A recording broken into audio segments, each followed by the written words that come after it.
Update Dance of Dragons has hit the dev server now, and it brought with it a way for many of you to get your hands on your first ever active radar homing slaying aircraft in War Thunder without having to grind an entire tech tree. This is of course the JF-17, a Pakistan fighter that was developed by both Pakistan and the Chinese, if I'm not mistaken. Many of you know this airplane from DCS very well. I never played it on DCS, but now we have it in War Thunder.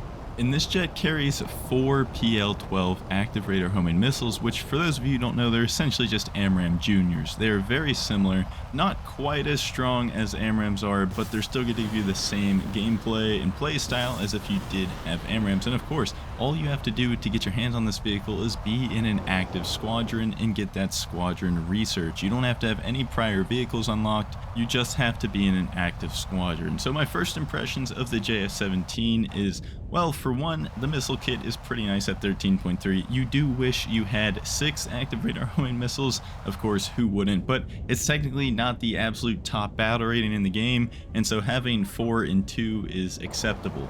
The PL-5E2 is supposed to be an upgraded PL-5. It should be all aspect, of course, and it should have IRCCM. It does not currently have IRCCM in the game right now. I'm pretty sure all it is right now is a copy-paste PL-5C, the all-aspect PL-5, and that does not have IRCCM. But do keep in mind, when it comes to the live server, this missile should have a tracking suspension IRCCM similar to that of the AIM-9M. Not only does this plane carry active radar homing missiles and IRCCM missiles at battle rating 13.3, but it also carries a pretty healthy supply of ground ordnance. You can see this cool new feature that's coming with this update. When you select your own loadout, as soon as I finish purchasing all of the modifications here, going through one by one, clicking on the funny gold button gets a little tiring. But anyways, once you actually start putting missiles and weapons on your plane, the new modification screen is pretty cool. I thought it was a glitch at first. I thought it only loaded half of the page, and so I reloaded here only to see this neat feature to where you can actually see the plane as you're putting the weapons on. And I think that's a pretty nice feature because you can see what the plane looks like, you can see what certain weapons look like in certain pylon positions, and I think that is just all around a nice quality of life change. No funny animation or anything like that, they kind of just appear on the pylons, but as you can see, the plane does carry a lot of guided ordnance, a lot of bombs, and so you could use this thing pretty effectively, more than likely in ground RB. If you're a tanker, I'm not, so I'm not going to really talk on it or touch on the ground pound ordnance, but it is there and I am showing it to you. Aside from weapons, the countermeasure count is a little bit low for today's standard. On mixed countermeasures, perfect 50-50 split, you carry 36 and 36, which is not terrible. It can be used, especially if you're going to carry more chaff, which I would probably recommend. I just kind of left it on mixed to get a feel for the plane. But yeah, with today's active radar homing meta, I would carry a little bit more chaff than flares. I of course never ran out of countermeasures because these are dev server games where the most people I'm fighting on the other team is like 3 right now.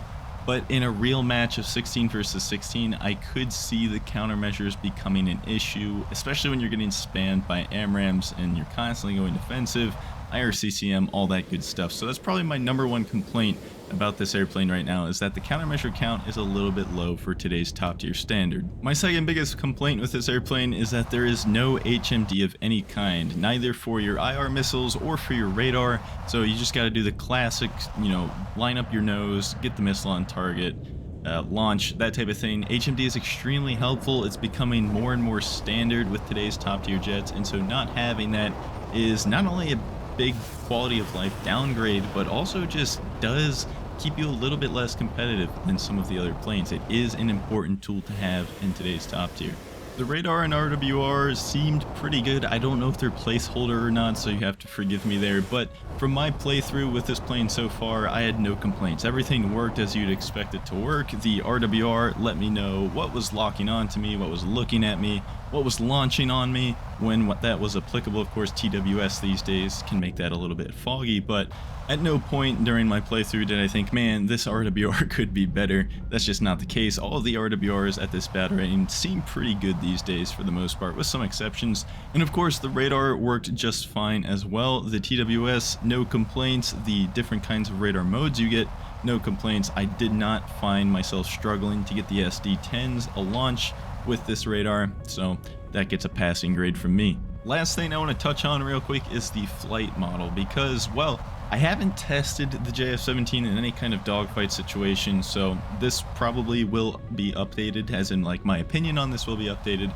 once the plane comes out, for one, on the live server, and two, once I get to play around with it a little bit more in dogfight type situations. But the flight model on this thing does leave a little bit to be desired for me, and mainly because it's kind of slow. It feels like it's lacking a little bit of thrust to weight compared to some of the other planes around this battle rating, especially the 13.7s, which you're probably going to be fighting almost every game. With most of these aircraft at this kind of era, I can do a 30-degree climb, hit supersonic speed, and maintain supersonic speed over Mach 1 as I climb to altitude at 30 degrees. This plane cannot Mach climb at 30 degrees like many of the others can, and that's just kind of the standard I hold them to. And not only that, when it is at altitude, it does not pick up speed quite as quickly as many of the other planes do, and not only that, it kind of tops out very early. I rarely got this plane over Mach 1.15, 1.2 at altitude. It's a little bit lacking in the thrust to weight department, and even if you put it in a straight line for a very long time, as I did in the first game as I was chasing down one of the last Su-27s, I could not get within launch range with him. Despite me being at like 7,000 meters and he was at like 2,000 meters, I was not going faster than him, which makes absolutely no sense, other than the fact that this plane, again, is lacking in the thrust to weight department. I could not catch up to the guy, I could not get myself within launch range of any of my missiles, and so he kind of just got away until he crashed into the ground. Even up at like 8,000 meters, Mach 1.4 was about as fast as I could reasonably get this airplane. Of course, you could just fly in a straight line for 20 minutes, and sure, you'll probably reach the advertised Mach 1.8 top speed, but I just can't realistically get anything close to that. Aside from the thrust to weight, this plane pulls AOA pretty well, and that is a good thing and a bad thing because it flies very similar to the MiG-21 in that regard. It's a very floaty type of airplane. It does feel light, it feels light on its feet, it kind of just drifts through your turns, pulls a lot of AOA. Even on low speed, it doesn't have too much of a hard time getting the nose to move, but keep in mind that it is losing speed very rapidly as you're pulling full pull in this thing. And because of that, my initial impressions are this probably isn't going to be the greatest sustained dogfighter, but for the average fight at top tier, where most of it just comes down to actually literally who loses their speed quicker and gets behind the other guy in 1 or 2 turns, yeah, this thing's probably going to be pretty effective for that type of fighting. Again, this is just dev server. The flight model could absolutely be completely different, but that was just my first impression and my prediction for this thing as we get closer to the live server. A couple more things I forgot to mention. Number one, the ACM on this plane is exactly what you'd hope for. It's just ACM pulse Doppler with 19-kilometer range, and that is a big deal, especially if you're not going to have HMD. I would prefer, of course, to have 19-kilometer HMD. Look at this bullshit. I shoot an Su-27, he gets severe damage. As he's spinning into the ground, completely no control of his aircraft, he gets to HMD and R-77 at me. That shouldn't be a thing. I really think Asians should do something about that. It's pretty stupid when you kill somebody only for them to just come back and HMD flat spin you.